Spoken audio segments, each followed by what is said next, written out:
আসসালামু আলাইকুম viewers, welcome to my other new blog. আজকে আমরা যাচ্ছি কই? বাতিরা।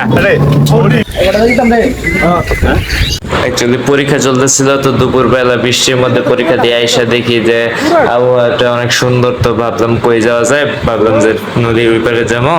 তো বৃষ্টি শেষ হওয়ার পরই আমরা বের হয়ে পড়ছি, নদীর ওই পারে যাব। তো এই যে এই পাশ থেকে ওই পাশ পর্যন্ত পুরাটাই যা দেখতেছেন, এতটুকু বাঁশের মাচা দেয়া, এই জায়গা দিয়ে ওই বালু উত্তোলন করা হয়। অনেকদিন পরে এই বাঁশের মাচা থেকে আমরা উঠে পড়ছি এবার নৌকাতে, এবার নৌকা দিয়ে নদী ক্রস করতেছি আমরা। আমরা এখন যাচ্ছি তেরমুখ, ঠিক আছে? এই যে রাস্তা, আশেপাশে দেখেন তেরমুখ ব্রিজের পাশে একটা রেস্টুরেন্ট দেখলাম, এই জায়গায় এসে বার্গার অর্ডার করলাম।